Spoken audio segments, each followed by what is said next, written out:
Is fishing merely a hobby, or are we pursuing something deeper than just the fish when we go fishing? One famous avid fisherman, former U.S. President Herbert Hoover, once said, "The Lord does not deduct from the hours of man those spent in fishing." Maybe that's why he lives such a bright and long life.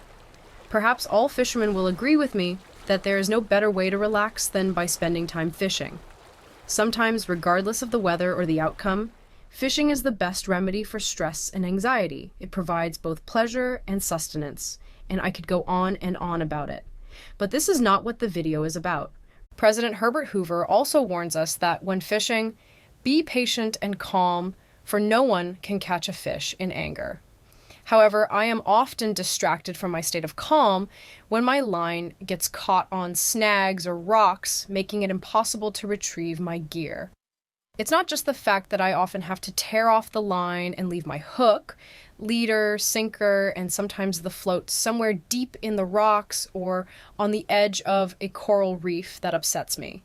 It's not the loss of cheap gear that spoils my mood, nor the fact that I have to spend precious time replacing it again, but the nagging thought that my gear is left where it shouldn't be. A fishing line that never deteriorates, a lead sinker that is toxic, and a hook coated with harmful metals are all used for protection against rust and corrosion. My mind starts to create images of dying birds or turtles, which completely distracts me from enjoying my fishing.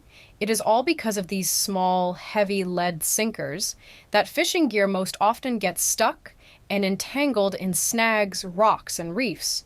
I understand perfectly well why, according to statistics, in Canada alone, fishermen lose and leave up to 500 tons of lead in nature each year. When we fish with lead tackle, it poses no immediate danger to us since lead forms a protective oxide film in the air, preventing toxic lead from entering our bodies.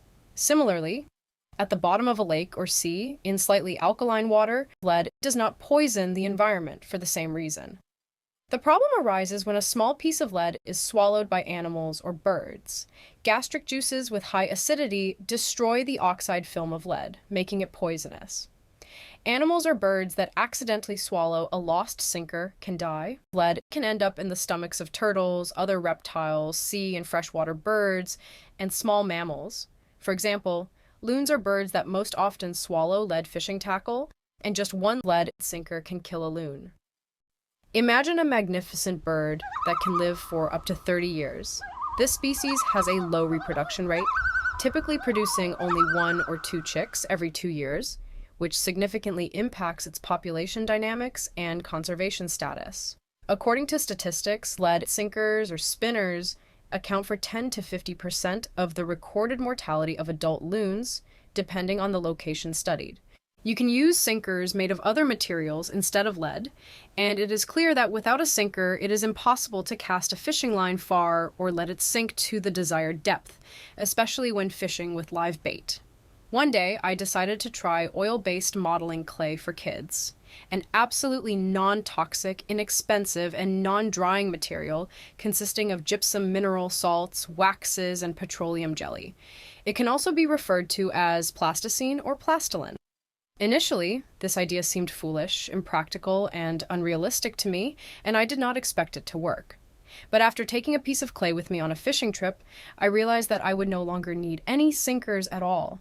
I was amazed not only by the fact that the clay holds well, whether on a float for wading and long-distance casting, or on the fishing line, leader, or hook for diving or jigging, but also by how durable it is.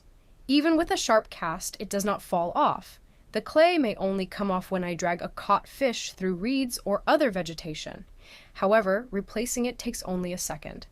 And a piece of clay left in the water cannot harm anyone. I must also note that since I stopped using metal sinkers, I have almost completely avoided snagging my fishing gear on stones and snags. I can fish an entire vacation at sea or an entire summer at my favorite lake with practically just one hook. One reason is that the clay, when caught on something, simply falls off, allowing me to retrieve the line and hook. Another reason is psychological. I am no longer afraid of snagging my line on rocks or branches and losing another lead weight. As a result, my casts have become much more accurate and fishing has become calmer and more productive. You might say that clay is much lighter than lead and requires larger amounts. Not necessarily. Even a small amount of clay can deliver the bait to the right place, and the bait sinks to the bottom more naturally, not as quickly, which attracts predatory fish rather than scaring them off with an unnatural, sharp dive.